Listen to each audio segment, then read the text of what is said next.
minangka dadi gawane Bomon Kartasura ngeten tak matur-matur nuwun. Mboten wonten kata-kata utawi ucapan kangge nampik melamar Paduka.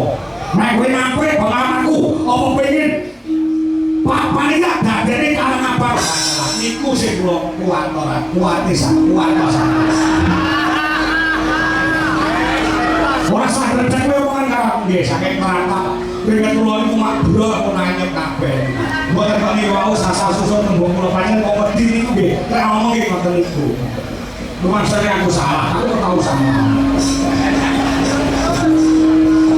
lho lah jujur repot itu tuh mas kula ini kaki kula ini kasanipun angel usah digarap ngeten lho maksud kula rawuh panjenengan mriki niku mboten ijen ora ijen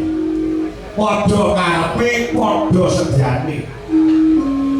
niki mau dereng ngantos kula paring wangsulan Paduka wakasanipun rawuh ugi nglamar dhumateng anak kula pun Jayeng Resti. Dadi tekaku rene modho arep nunggal sedya.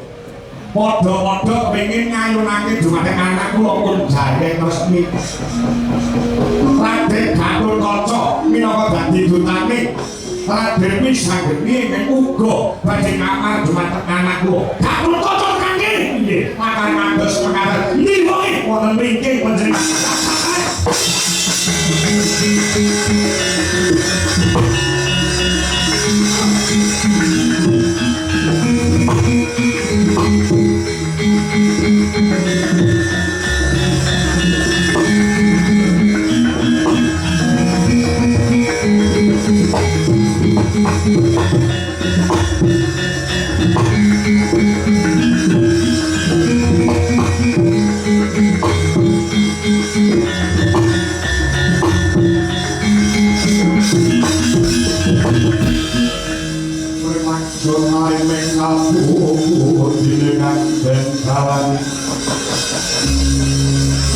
Manamikya sumoyo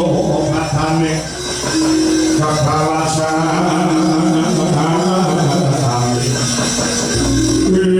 Gatotkaca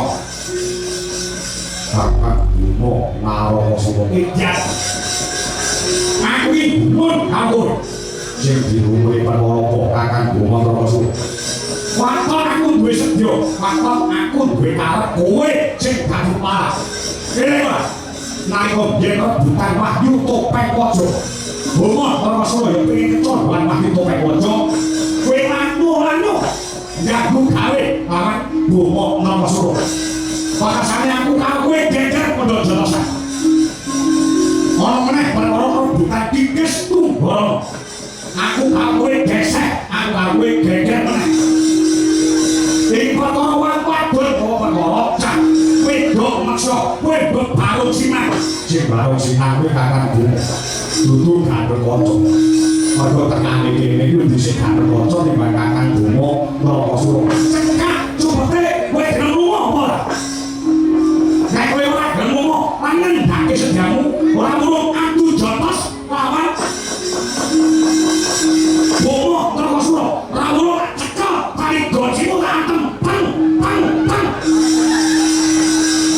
aku rubuh dina samangku rasa ning kene pecah geger jopo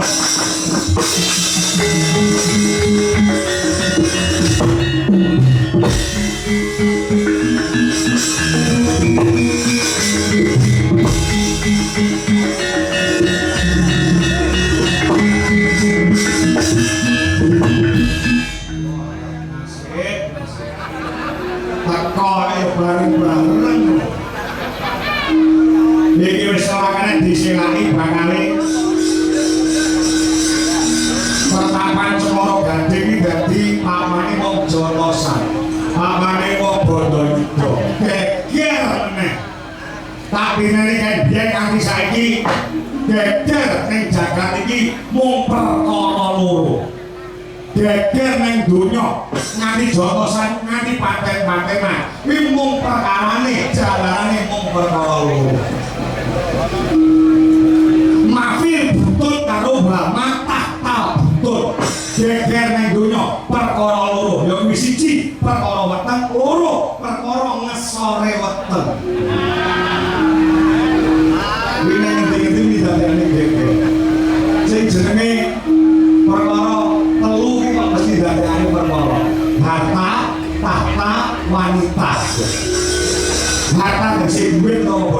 no tahta bisa ngelumban kursi wanita itu bisa wong wedok tolong perkara iki rumah saku dadekake pun jadi perkara geger ning jagat harta tahta wanita nek cara tembune sing alus Rokmi kursi karo putri Rokmi kursi karo putri nek tembune rancange sing gampang ditampa duwe ditlek karo teman wanita iki dadene geger piye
sulayane rembug dredak ning bakare iso dadi ponco bakat. Bener sama kowe ana diserai sampeyan nomor yo bol. Lampet buat kimpul bakal lanang yo kan. Nggo kewenangan perkara golek wahyu